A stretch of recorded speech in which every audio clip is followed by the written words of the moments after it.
This is iDesign Lab, a podcast where creativity and curiosity meet style and design. Curator of interiors, furnishings, and lifestyles. Hosted by Tiffany Woolley, an interior designer and a style enthusiast, along with her serial entrepreneur husband, Scott. iDesign Lab is your ultimate design podcast, where we explore the rich and vibrant world of design and its constant evolution in style and trends. Today on the iDesign Lab, meet Annette Farha, intuitive design coach and author of Finding My Way Home, who reveals how your space can become your greatest advantage, shaping your clarity, confidence, and success from the inside out.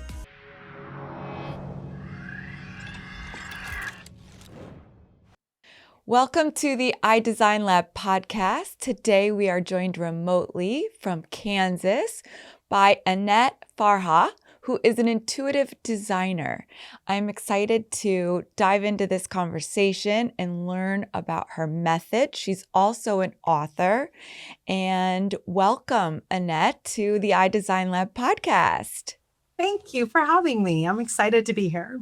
So welcome, and tell our audience, introduce yourself. Tell us a little about yourself. I'm Annette Farha, and I am an intuitive interior designer. And what that means is I took, after 400 homes of being a realtor, a draftsman, an interior designer, and all of my healing and body work, I merged them together to be an intuitive designer so you can come home to you. Meaning using the elements of feng shui instead of having to learn feng shui. What if you just tapped into you and used what you know about nature and integrated that so that you can build a relationship with your space and your life can become easier and more free? I love that. As Scott and I were doing some of our own research, I said it's kind of a more mindful feng shui. So what led you to this philosophy? Really what accelerated it, what started it was I had one baby and then I couldn't have another baby. Okay. I had 7 miscarriages. And along the way, I found Denise Lynn, who wrote a book called Soul Coaching. My best friend was doing the edit for it, kind of on her trial. And so at that point in 2003, I started really getting into, wow, if we listen and we understand feng shui, we really have all the answers. We're always looking out there when everything's really right here. So I got pregnant, had a baby. Then I was in corporate at that point and my marriage exploded. Oh, geez. So I found myself going from a corporate job with a secretary to basically living in my car with 2 little boys. And I started drafting houses. So I realized really quickly I wasn't going to make a living that way. So I picked up a real estate license, built a real estate team. In the interim, I fell in love again. And that gentleman, after 10 years together, got AML leukemia. Oh, wow. And so in my 30s, dealing with cancer caregiving, I really started looking at how our body works. We spent a lot of time at MD Anderson, which is just an amazing hospital with international doctors. And all the healing work I was doing, they really embraced because it had to do with our breath. So wherever our breath goes, oxygen goes. Yes. And when we come out of our heads and come down into our bodies, there's all this knowledge for us. We have to listen. We have to listen. And what I realized is so many of my clients in real estate, I was helping them design new homes. Like I've done 400 new homes and change lives. But what they were really, when they wanted a new home, they really wanted a new life. And that what makes I was so doing much sense, actually. Yeah. And so what I was doing with them was like, take your shoes off, come stand in the grass, just come here with me, be here. And they were like, you are so weird. I'm in Kansas. So people were like, what is wrong with her? And I was like, I just need you to get out of your head and come here. Like, I just need you just to come here. So I just started helping them breathe and take their breath from up here in their chest down to blow up a belly. You blow up your belly like it's a balloon. And then release all the oxygen. And then release more. Hold that. Now that's clean oxygen.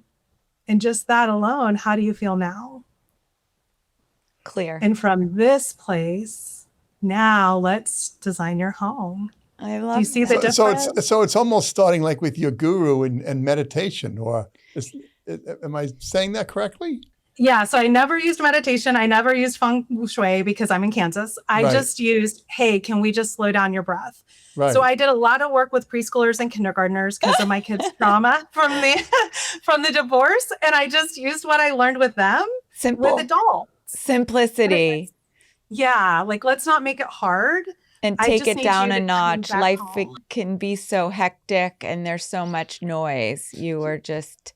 So when you're helping someone with their house, you're starting with that process, like you just said, before they actually walk in the house. Yeah, because we have to really get clear. So the thing I really worked with people on before, if you're a realtor, you do not want to show 20 houses and have them pick the first house you showed them. It's Right. going to be really a stressful life. Right. So I needed to figure out quickly how to help them check into what they really wanted. So I would have a meeting before and we would talk about, what do you value? What are your top values? If I gave you a magic wand, tell me your perfect life. Don't tell me about the house. Tell me how you want to live. Do you see the difference? Mhm. Definitely. So And then so those same rules were applied to design, essentially. right. Once you've done this 400 times and you see that it works and you can help people get to a feel. So we'd create a feel word. I want my home to feel inspiring. I want my home to feel warm, like a warm hug. I want my home to feel like the hub for everybody to come to, right? Like I love that so much. I do. I appreciate everything you just said because, I often say with design and in this, Instagram world of picture things looking like a certain way, all my projects are so authentically lived in with a feeling. They're not all picture perfect. They're picture perfect, aesthetics and presentations of the people who live inside. yeah, I just think of the Dr. Seuss book, Be the You Is You. Yeah. Like, why would we design it still looks magazine perfect, but it needs Right. to look like them. Right. 100%. And in this world of wanting to keep up or stay on a design trend, I feel like I'm constantly kind of pushing away from that as well, just to be more authentic and create a space that's truly a statement and a testament to your life well lived. That's why I was excited to be here with you, is because of that authenticity and bringing it home.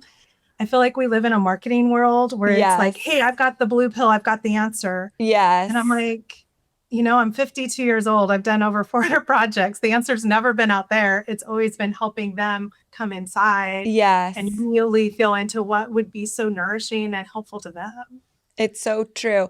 And as this design industry has evolved, I was just thinking, haven't you realized that design used to be so much more like unobtainable, and now it's more obtainable, and good things are obtainable and the layers are more obtainable, and there are people like you, a coach, and me in interior design as well as you, that it's a more, people have it at their fingertips, but they do need guidance.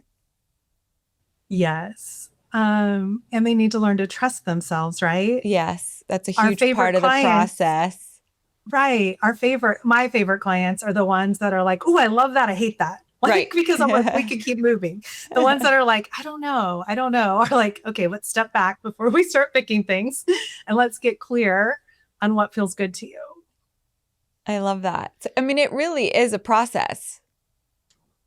Yeah. In our homes. So what we do is so important because every morning you get up and you get dressed. And if it's winter, you put something on that makes sense for winter. If it's summer, you put something that makes sense for summer. And we never think about that our homes are the first thing our nervous system experiences in the morning. Right. Mm-hmm. It's the last thing it experiences when it goes to bed. But we put more decisions into the clothes we wear than the place that's holding us. You're so right. And that is such a great point. And I often think of that even on a budgetary level. Some people are so hesitant. Why would I spend this much money on a sofa? I'm like, but you spend it on a handbag.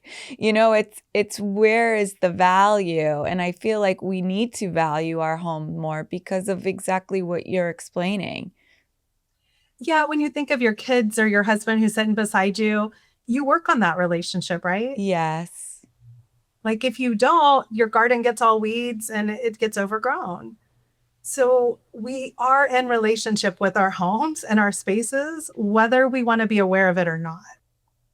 You're totally right. And I think of the process too, like even, your clients, you do become a coach, whether you realize it or not. You're coaching them through this connection, this process, through the trust of letting you do what you do best. It really is, some sort of intuition, I guess. It is intuition. And so I think that's the big shift that I'm excited about is, yes, you may not know how to make a gallery wall. You might need a designer to help you with that. And you know what art makes you feel happy, right? Right. So when I can help them take their power back, I feel like it's such a growth because what works now may not work this summer. I might switch. I just switched one thing out, right? Like I like it to move with my seasons, just like nature. Just like how we get dressed. And it helps things not be stagnant as well. You get inspired. It's almost like even when you clean out your closet in the summer or, once a year, you do feel inspired like, oh, I want to be in that space because it feels so good. Right. So because I've lost a partner, what changed my life was cleaning my closet. So I always tell people that at the moment you say, goals are great, but you reach them and then you have to set another goal. Yes. When you set an intent, I intend. So when I'd been 3 years after he'd passed away, I got to the place that I was like, I intend to step in and be the sage I want to be.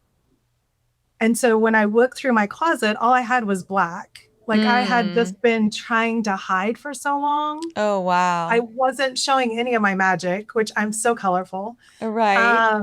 And so that moment that I just got rid of a whole bunch of stuff and let it be empty and let my nervous system be okay with empty. Right. That was in a grief process was so transformational. And so those are the clients I usually work with. They're in transition. They've lost someone. They are getting married. Their kids have left. They're empty nesting. They're job changing. Those are the people that are like, my house doesn't fit the life I want to step into. And I don't even know exactly what I'm stepping into. I just know it doesn't fit. And so how do they find you and how do they know they need that help? Or do you kind of even help them realize that that's the stage? I mean, I had a conversation with a friend this morning who's going through, this empty nest process. I mean, it really is another form of grief and it is a life-changing time where it's a positive when you can place some of that energy in recreating your house or recreating your little foundational place. But back, how do they find you and find that that's where they are? So 80% of my people come from referral. Wow. I have a website, iDesign Discovery, and on there you can do my design diagnostic. So you can see, are you stuck or you need something? That's free. You can do a spark session, which is just time with me so I can help see what's most. I don't sell. This is what I tell people. Like a spark session, you come, I hand you a magic wand and we make a shift, or I help you get the resources you need that are going to be most helpful for where you're looking to go. Okay. One of the people that came to a spark session was, she had just started her new company and she's like, I have 9 contracts out and nobody has sent them back. And I was like, all right, okay. They all verbally agreed, but nobody was replying. I was like, okay, well, let's look at your space. And there was a couch blocking the flow to her space, to where her desk was. And I was like, hey, just push that couch up against the wall. Like, I just open up flow with the intent. May all the abundance meant for me flow to me in perfect timing. That's it. Yeah. She's like, okay.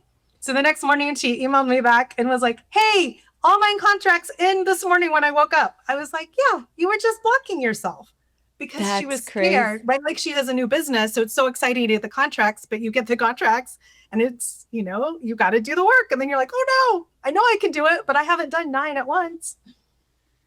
So we had to work through that energy flow. Right. So when you say, so they come to you, they take this, online exam, and is that what you use to gauge what you're going to be leading them to? And then sometimes, they fill out a form for the Spark session, and sometimes it's shifted. Sometimes we get on the phone and it's nothing they thought. I'll ask a question because I can see energetically, and they'll be like, oh my gosh, that's the question I was scared to ask. I was like, okay, do you want to explore it? And it's always your choice if you want to come explore it or not. But it almost sounds like organization is a situation for people from what you're saying. Like clutter. Does clutter have an effect that you coming in and helping organize? Clutter is always a challenge, and it doesn't always look like clutter. So this morning I worked out with my trainer and she was like, my stomach is messed up. And I was like, she's very intuitive. So I do a thing called juicers and zappers. Say that again. It's what is it? It's called juicers and zappers. Okay. So think of something that juices your energy, that you're like, yes. Maybe it's ice cream. Maybe it's sun on your face. Like, you're like, yes.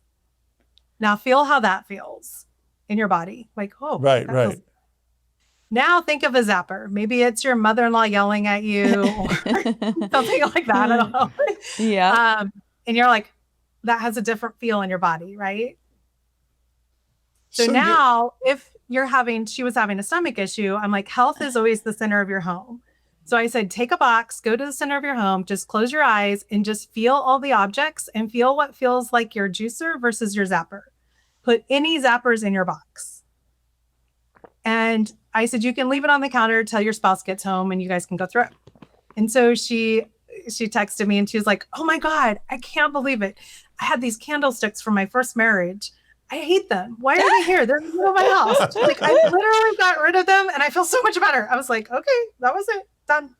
But it wasn't like they were ugly or clutter. It was just something she hadn't thought about in a long time. That is one, like... How did you learn all of this? How did you come about with a lot of this information? Connect all of that. Because it all makes sense. But I think people don't think about this on a daily basis.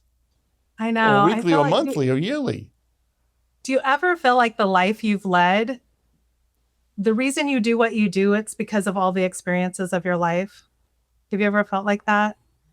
Yeah. I would say Scott's pretty big into that. He lives a lot, like I would say, in continuation, evolution of all your experiences. Well, I've had so many, because I've always wanted to go, whatever came into my mind or someone told me about something, I wanted to go do it, experience, see it, and accomplish it. Yeah, that's me. So I feel like there's some of that, right? And there's these life things, like when you go from having a great corporate career, 6 digits, to living in your car and then rebuilding I built 5 companies and sold them. And then you lose your partner. And along the way, 7 miscarriages, along the way, you're looking for the skills in yourself, your toolbox, for how do you get to the next step? And then when you hit, all of a sudden you have all these tools in your toolbox and you're like, wait a minute, how can I make this so simple? Like, I don't want to complicate it anymore. I've been doing this now for 20 years. So then you start making it so simple, a preschooler can do it. Because we don't have time. Like, if you say, I want to do one more thing, like, you're like, okay, where is that going to fit in my day, right? Right. I always say I don't need one more thing to do. I don't need one more thing. So there's a book called The Atomic Habits. And he's like, all you got to do is something 10 minutes and it's going to move the needle. So like, It's like, oh, I could do something for 10 minutes a day, right? Right. So that's kind of the whole series that I base on. So when I learned to meditate, I did it 1 minute a day for a year before I could even breathe. Like 1 minute. That's it. 1 minute for 1 year. 1 minute. And did For you do one it at the same time every day for a Well, year, or? I'm a big dog person, so I had 2 dogs. So I'd walk my dogs to a tree, set my timer, and it was like that 1 minute was an hour. It was horrible. And I had to learn how to breathe. I was all thorax breathing, so I was adrenaline. So and that was during my divorce. And that was my only assignment. And by the end of the year, I was like, if I wrote a Christmas letter this year, I would say the only thing I accomplished is learning how to breathe. That was it. But at least you moved the needle. But I knew the needle. And then the next year, like I learned to meditate. But I couldn't do that without doing the one foundational piece. Right. That one pivot. Yeah. And so I feel like that's pretty much what my book, Finding Your Way Home, is about, is like we make it hard when really we just got to move the needle each day a little bit. So how does somebody explain your book, Finding Your Way Home, and how somebody can incorporate the principle of just moving the needle in their home? Is it like organizing for 10 minutes a day?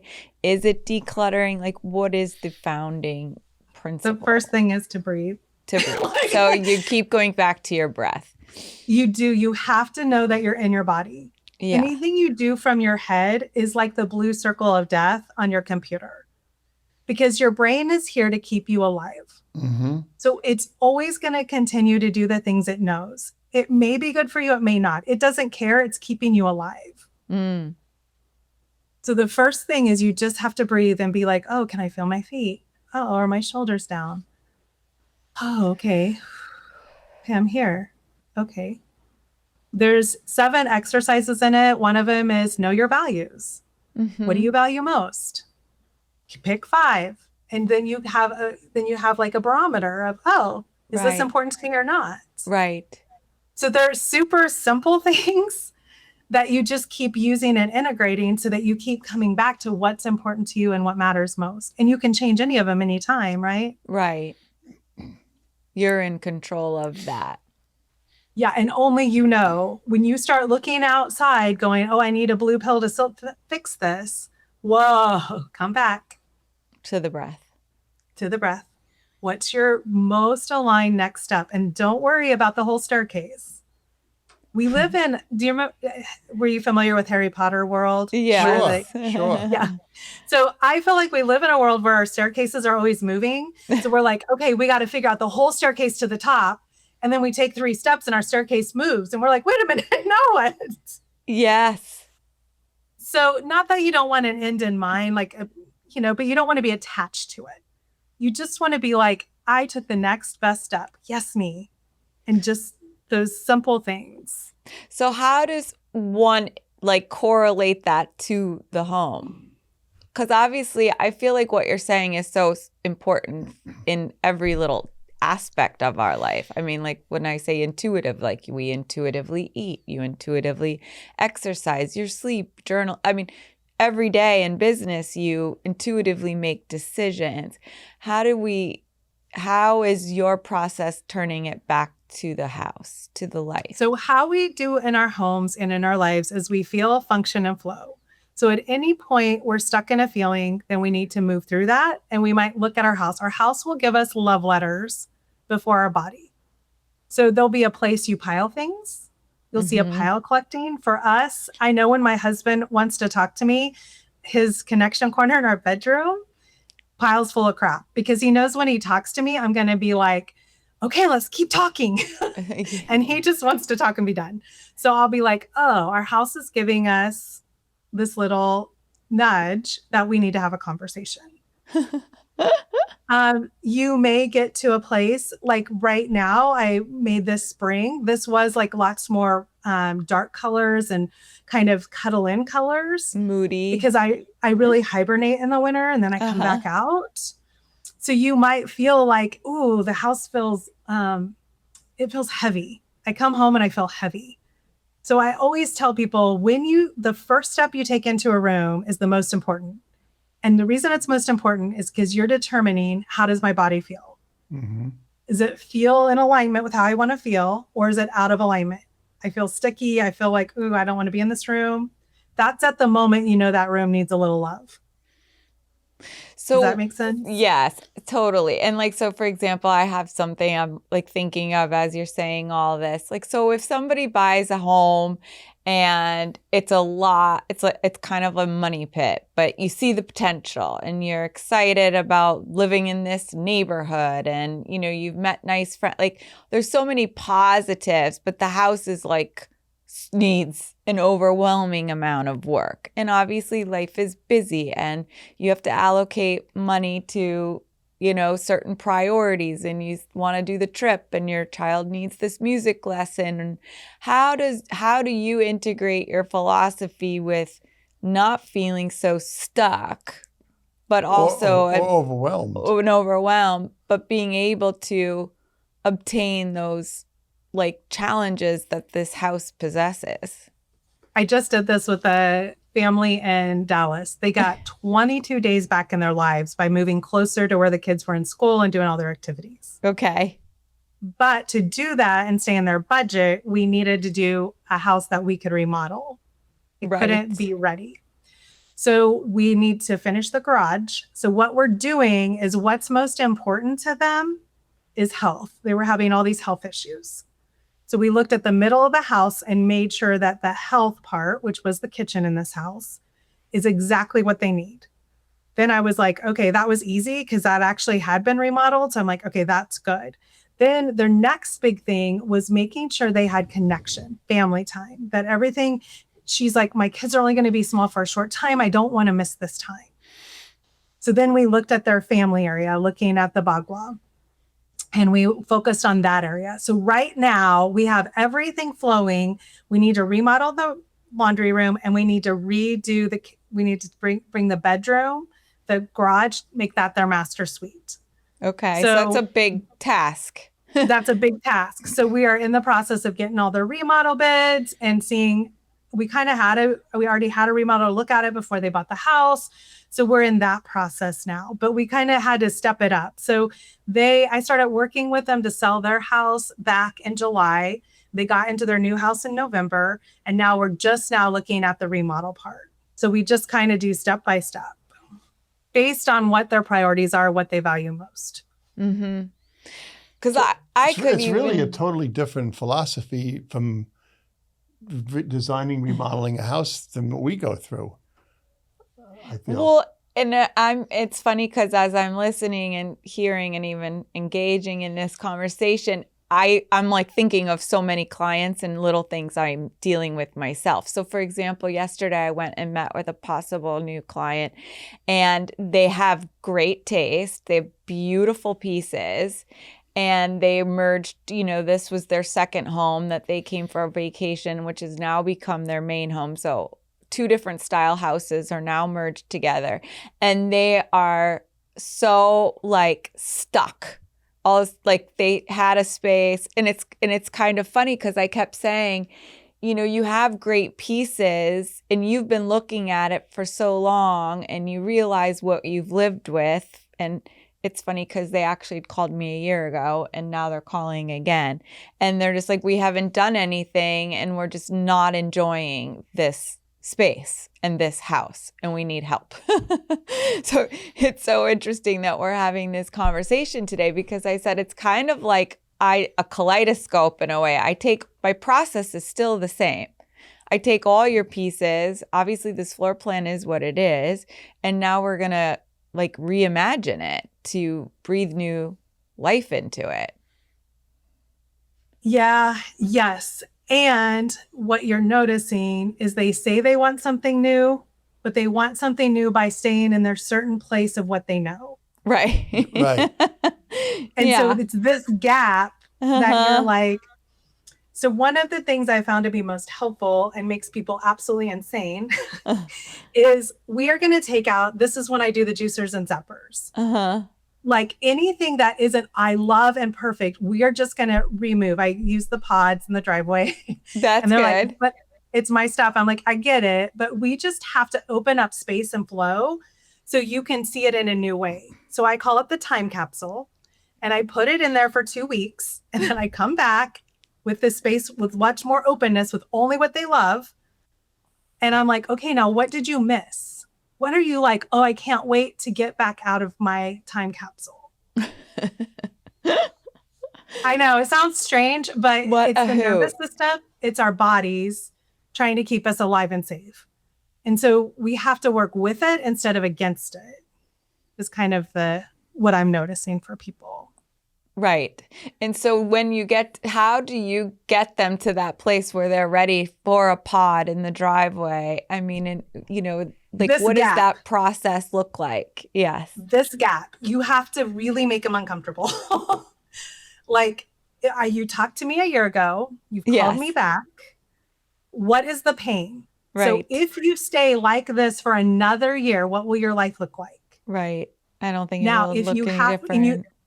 and make them write it down. Like I take and make a T-chart on my piece of paper.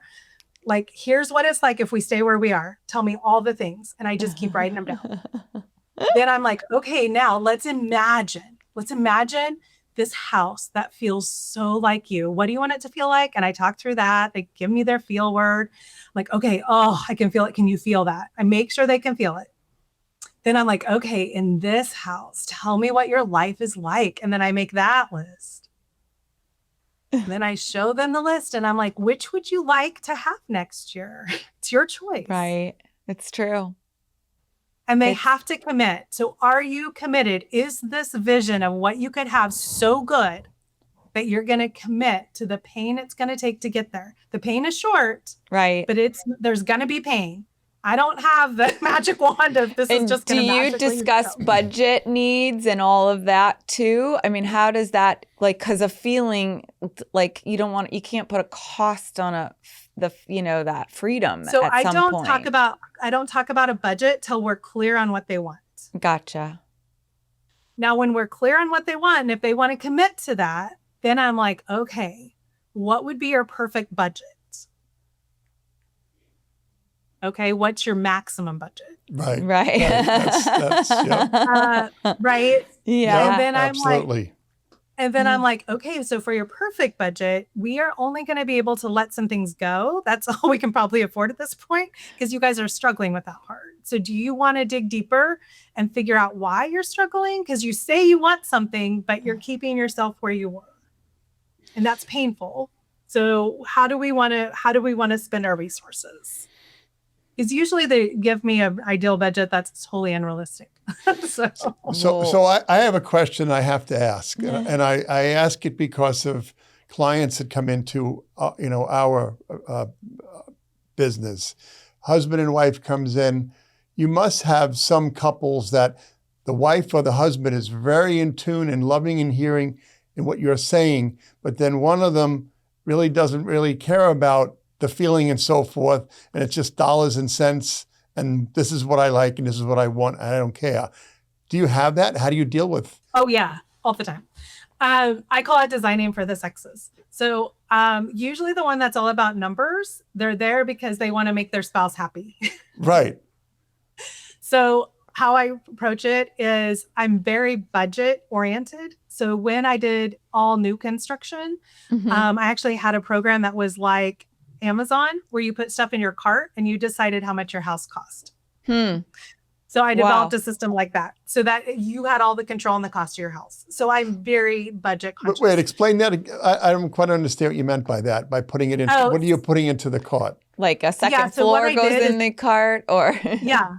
So I would design a floor plan. I'd draft the plan, and then I would create all the flooring options. Like, do you want real wood? Do you want engineered wood? Like whatever you want, you just type in the square footage and it would tell you for this house how much it would cost. And so when you type everything in, they would be like, oh, I don't want an $800,000 house. I want a $600,000 house. I'd be like, okay, here's your choices. But they got to choose. So they got to control it. Does that make sense? Yes. Yeah. Yep. And people like to feel like they have control. Absolutely. They do. Right.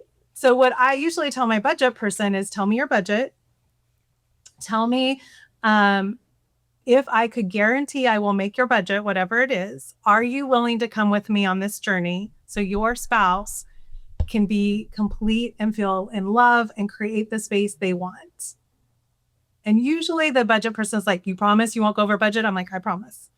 If I go over budget, you get the choice. They're like, okay. do I have to come to these meetings? I'm like, that's your spouse's choice, not mine. Right? Like, if you guys want to silo this and you're okay with that, great. If she feels like she wants you involved, then let's figure out how you're involved. Well, I have the project in I love what I do, and I do feel like we do play therapist in some realms. So I kind of understand how you got to this place, because there is a lot of personality we're dealing with. There is a lot of what's the word? Like what people are expectations you're dealing with. And, in South Florida, there is a lot of new construction, and there is a lot of, these houses are large and dense. So it takes a lot of things to feel, or layers, not necessarily things, but layers to feel warm, to feel put together, to feel like you've actually spent money. Because sometimes you can spend so much money and feel like, oh my God, this house is still empty. So my biggest challenge and my goal is to spread a budget, as far as I can, to make that house feel like it's a home and somebody's enjoying it and happy with it. I've recently had a situation where the budget was so intent, and, the house scale really wasn't doable within the budget to get the vibe and the feeling and the aesthetic that the wife was looking for. So we've had to navigate where we would, take our proposals and dissect it enough to make the budget work. But then the wife didn't like what she was left with. So it was like a vicious cycle that I almost felt like you can't win. And then it's kind of beyond the design. So that's where I'm at. I have one of those right now too. So I did what the wife wanted, and then what the husband's budget was. And I said, so these are the differences. So where do you want to be? Do you want to leave? I actually said, do you want to leave some rooms just nothing in them so you can get the living space you want? Mm-hmm. Right. Like, these are choices. I'm not telling you to pick a different budget. I'm telling you that for this budget, if we want the family, the master suite and the living room, kitchen, dining area to be what the wife wants, literally, we're going to put nothing in the other rooms. Right. And we did have that conversation as well. Like, we have to be realistic. Yeah. So, and a lot of times people don't understand what things cost today. No, not at all. Or the process of how they cost. It's not just the base cost. There is a cost to doing business, and there's a cost to get it here, and there's a cost to deliver it and install it. And there's layers to that cost, and it does have value, it really does, finish the process to get you happy. Well, it's like, do you want to walk around naked, or do you want to show your best foot forward? How do you want to show up for your interview for life, right? Yeah. Yeah, you're right. It's a great way to think of it. If you're brave enough to show up naked, good for you. I don't have that bravery. So I totally hear what you're saying. Yeah, it is. And that's kind of the conversation that my team and I do have. Like, don't you want, and not that you care what people think, but it is a reflection of how you feel and then how you live. It's like, don't you want people to realize that you can see this through? And like, when you're entertaining and at this, you feel proud instead of embarrassed. It's, there is a madness to that. Well, I also did commercial real estate. So I also do the math. So I love math. I know it sounds crazy. So I have a spreadsheet for everything, but I also do the math for how much did you spend on your home. So this is the framework, right? These are your bones. So you spent this much on the bones of you, and how much. So when you're looking at the budget you're doing for your interior design, does it make sense? Right. And that's typically how I approach a job. Yes. Like, what your investment is. You don't want to obviously overprice yourself, but you also don't want to undervalue. Right. And then I'm like, if we're running into, issues with budget, I'm like, how often do we use every space? There's, like, so then I start doing percent to totals. Like we spend 50% of our time here, right? Like, oh, that room's only 5%. That'll be one we don't do. Oh my God. So I do fun things like that. Right. Like I'm not telling you to pick a different budget. I'm telling you, you're going to have harder choices with the budget you chose. Right. And to be mindful of that. I feel like we live in an area and in a time where there is so much on, what everybody else is doing. So like when you're sitting there with like the family from Dallas and, they're or Texas, they're in a stage of, probably wanting to have it all done, but it's not all done. So how, like, are they looking for coaching on how to get through that timing? I feel like so it's very funny because I got them all moved. I got the plan I got everything with a contractor. So everything was set up. So we completed at the end of February. And I was like, let me know if you need anything. And I just had a call with her yesterday. She's like, I need to hire you back. I can't emotionally do this without you. I was like, okay, right? Like, you got it. So I always make it so that it's their choice and they're coming back. And then we create our contract and how we want to work going forward. Because she's like, I have a lot of tools and here's all the things I've changed. And integration is harder than I thought. Like, I know how to do it and you've been doing it with me. And I thought without you, I could just keep doing it, but I don't have everything as solid as I want it. So, but I always try to leave my people with a whole bunch of living tools that went along with their remodel so that they live their life differently after me than they did before me. Leaving it better.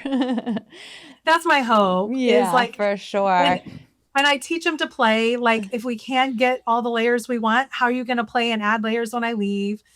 How do you know? How do you do original art? Go to, First Friday art events and get original art from up and coming artists. How do you create a really expressive, energetic place in the most cost-effective, fun way for you? Right. So are you picking items? Are you picking their floor with them? Are you curating bathrooms? And are you actually still designing or coaching mainly? So I do the blueprint. I love space planning. So I always do blueprints with 3D renderings, all of that. And then it depends if they want me to pick products with them now, because we have Instagram and TikTok, everybody thinks they're a designer. Everybody. So a lot of times, yep. Yeah, a lot of times they're like, let's do a design board together. Here's my plans. I know exactly what I need. And they go do it and have me be on, like, I call it designer in your pocket, where they check in with me and be like, okay, here's what I'm putting together. What do you think?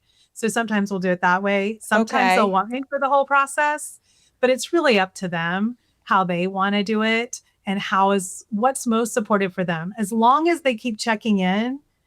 My big thing is, like, if you're going to do it without me, you're going to places that are going to try to convince you of things. Are you solid enough to be clear with your design board and who you are to stay true to you? Yeah. If you are, good. So true. But if you're going to let yourself be sold, whoa, we're going to have a budget problem. You're not going to like the end. So that's kind of where I talk to them. Like, let's figure out what's most helpful for you. And are you finding that most of your client and your work, are they remote or are they in town and you're very hands-on? Well, so I got remarried 3 years ago and moved. Congratulations. Yeah, thanks. So it's been remote a lot. I'd say I've been about, probably 80% remote, but I've started working with some builders and remodelers now. Okay. So I'm going back to 50-50. I like my world to be 50-50, but I go with what's in my life at the moment. So when you're doing remote, you're basically on Zoom with clients and email and phone? I'm on Zoom and email. They almost all of them, I always go on site at least once or twice, but I'm not with them every meeting on site. Interesting. So you mentioned you just got remarried and obviously you've gone through a reinvention of your own. How did your own space teach you more about intuitive design with this new phase? Well, in my divorce, I designed and drafted my own home. So I became a realtor in 2009 in the worst financial Yeah, time in the that was a world. bad market. Bad market. I convinced a subdivision that was going under to let me build a house. And if I could sell 3 lots, they'd give me this construction loan. So I built my own house. So I've always lived in my own houses my way. So then I marry a finance guy, moved to a different city, and he has a 1963 house that was built by an engineer. One owner besides him, he bought it in 2017. And he was so proud because it was all beige and wood floors. And he felt like he'd done a good job. And I'm all about color. So I was like, okay. So this house has taught me a lot because I believe every house has a story, and you're creating a relationship with the home that was built on land that has a relationship. And then Of course. So this house has been weird because like the room I'm in, I keep wanting to add like more earth elements. And Okay. so I added like this clay pot because I really want to ground in. I have a lot of fire. And they'll just break in the middle of the night. So like this house is very weird. It has its own mind. So I've had to learn how to work with it and listen. And my husband is completely different than me. So he doesn't understand this listen. He's the guy that's like, just tell me the budget and make sure it's not very big. And so I was like, I did all these decamolds myself. He didn't have any saws. He'd never done construction. I was like, what are you talking about? So it's been an adventure, but I'm figuring it out. That is so cute. I do love all the color and everything like that. How was bringing color into his life? Was that a positive and something he embraced? He doesn't embrace change. Right. So he didn't want to get rid of any of his stuff. So we were combining 2 households. Right. But I was moving my whole life here, and he didn't want to get rid of any of his things. And I was like, dude, like that's not really going to work. So we kind of, this is my room, but this is like my old dining room table. It's a big quartz top I put on a coffee table. So I really had to reinvent my pieces. And I had to really help him let go of things. And what I really got clear with him, because he has Syrian and Lebanese heritage, there's a lot in his heritage line of being refugees. Wow. So there's this scarcity. Yeah. So because his grandma came here as a refugee, that's not that far from him. Right. And so it's much closer than my family, who's been here a lot longer and didn't come for the same reasons. So I really had to help. His dad's been great. He's 89. His aunt is just like him. So it's really interesting. So it's been interesting to help heal that, like understand, like, how do you go from scarcity to abundance? You don't let things go if you don't think there'll be enough. And in a world right now where we're hearing words about recessions and things like that, scarcity will come up for all of us, right? This uncertainty, like, will there be enough? What's going to happen? And that's usually when scarcity comes in. So that's when I think of your client that's trying to move forward and make the home they want, but then they don't want to let anything go. I'm like, oh, like, that's kind of how the world feels at the moment. So what is certain for them? Are they certain they want a different outcome? Maybe they're not certain, right? Like, and once you give people the choice, they're like, well, of course I want a different outcome. Okay. Are you willing to do the work for that outcome? Which means a redesign. So there's probably a lot of people who are listening to and watching this podcast who are unhappy with the energy or the feeling in a room or multiple rooms in their house at this moment. What challenge or 24-hour challenge would you give them for their room or their house? I would tell them the first thing they want to do is figure out their energy juicers and zappers. If they don't love it, put it in a box. I'm not telling you have to get rid of it this minute, but put it in a box, put it in your trunk, your garage, your basement, get rid of it out of that room. Let it breathe, meaning open the doors, open the windows, get airflow in, even light a candle. Right. Fire is an activator. and then just kind of sit with it for a minute, like leave it for an hour or two and come back after the windows have been open, you've lit a candle, like you've let things flow. And then really ask, what is it I want this room to do for me? What's the function? And how do I want it to feel? And when you get really clear on, like if it was this room, I want this room to function as an office and a gathering space. I want this room to feel inspiring. So now anything that's not inspiring, it's not about gathering or being productive. It has to go, right? It gets a lot easier. So now put more in the box. Now I'll go leave again, come back an hour later and go, okay, so now what do I want to add that would make me so inspired, get me excited? Now you add in like that. So that's usually how I work with people because you can't, if there's some, it's kind of like if you ever were dating all the wrong people. If you're with the wrong person, the right person can't find you, right? Right. Good analogy. So it's like that in design. It's kind of like when you're on a diet and they're like, if you like something crunchy, eat celery instead of the chips. It's like that. Like you gotta have a set. So you're explaining that, and I'm thinking to myself, in our house, Tiffany, there are 4 things in our living room that need to go in the garage, or they won't fit in the box. But I think what do you do when things don't fit in a box? That's when you have to have the pot outside, or you put it in the garage, or you just have to move it out of the room. You honestly can't see what you can't see when something's in the space. If that makes sense. I'll tell you a little story. Two weeks ago, we went and visited a friend of ours, and my wife and I and our 3 kids, we were so excited to go see her home because it's 522 years old. And we went to this home, and we were just, Tiffany, like you have said, Tiffany's probably done over 400 or so homes herself in the 25 years, so many. But the feeling walking into that house, it wasn't a big house, it was a small cottage, but walking through it, realizing and feeling that 522 years ago, this house was made. That's twice as old as the United States is. It was before, I think, Christopher Columbus discovered America. The house was built. I know. I was like, this wasn't America? No, it's in London. It's in England. Okay, that makes more sense. And the feeling in the house, we sat down, and she gave us some candy and some things that she had made. But just the feeling of sitting in the house because of the age and looking at it was an amazing we were all like dumbfounded, but excited about being in this house and the feeling in it. Europe is so amazing like that. I had that same experience in Europe, getting to go into the homes. They have so much history. Yes. Right. And I have such an appreciation for it. And I love bringing that, mentality to our projects as well. I'm actually more about adding and changing things around.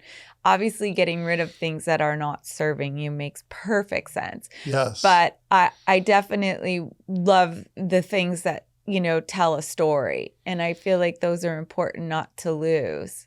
And sometimes here in the United States, especially South Florida, with some of these super modern track home style, you lose sight of all that detail. And sometimes, the detail like is crown molding. Yeah, it's very special. All of the layers. Those layers are special. What's interesting is that I know that Tiffany, for some clients, a few clients I've seen over the years, has hired, or the client has hired, organizers to help. And they come in, and I've been there once or twice, or maybe 3 times, where these organizers are coming in. And in no way are they using the philosophies and what you're talking about, which would make so much sense. Yeah, so I'm with you. I like more things. I like maximum. I'm a maximalist, yeah, for sure. Yeah, but I want everything. I also think in that world, I have to be more intentional. I have to cultivate better. Yeah. Meaning the little gold frame you see up there, that was something that I got from my father-in-law. So I was like, oh, I really love this and I want it to go up. So it has to go in a place. And I was like, what's one thing that feels like it's had its time? So I took that down and I sent it to a friend that I knew loved it, right? Aww. So I still feel like I try to not, I don't want anything in a closet not getting seen or loved. Makes Does that make sense? Yeah, for sure. Like, Absolutely. I'm fine with our winter stuff being in the closets. I'm fine with, it's seasonal. It's going to come out again. But something I don't use in a whole year, I feel like I misused it. Like somebody's going to love it. Why am I hiding it? Right. Makes perfect sense. Perfect sense. How do you get people to recognize clutter versus, like I'm talking about piles of mail, piles of stuff that just needs to go? My hardest is when they have attention deficit of any kind. Uh-huh. So if you have any neurodivergencies, yes, odds that a horizontal surface is full of stuff is high. Yeah. So that's so interesting. So I tend to have quite a few of those clients, and I want to help them get things vertical and not have horizontal surfaces they can set things on too much. I try to make the horizontal surfaces smaller. Like I'm trying to help them because their brain thinks, oh, there's a surface, just put it on it. Like their brain can't go 3 steps forward. It's how they're made. So then I try to create vertical type of things that can still look artistic, but it has to be clear, because if I make a beautiful basket and they can't see in it, they won't. It just does the same thing the horizontal did. So it's really helping people understand, how does their brain work? How do they need their home to work? And how do we figure this out together? And it's trial and error. We got to play with it. Let's play with this. Let's play with that. How did that work? Okay. How does that feel? Oh, well, that's really, really fun. I think what you're bringing out to light about this intuitive design is really such an important philosophy that I think some of us are doing, but not even recognizing we're doing. So I appreciate this conversation so much, highlighting like we need to be intentional with everything. And our home is our foundation a lot of the times. So for people who are listening and watching the podcast, how do they find your book? They can go to Amazon. It's on Amazon, Finding My Way Home. They can also go to my website, iDesignDiscovery.com, and it's also there.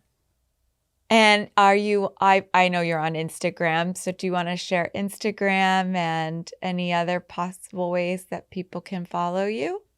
Yep, I'm on LinkedIn, Facebook, and Instagram as Annette Farha, so I'm pretty easy to find. Well, thank you so much for joining us today on iDesign Lab. We really appreciate this conversation. I was very enlightened. And I love looking at your beautiful, colorful background. It makes me feel inspired. So I hope you feel inspired too. Thank you so much. This was a great conversation. I really appreciate you having me. Thank you for joining us. Have a great day. You too. iDesign Labs podcast is an SW Group production in association with the 5-Star and TW Interiors. To learn more about iDesign Lab or TW Interiors, please visit twinteriors.com.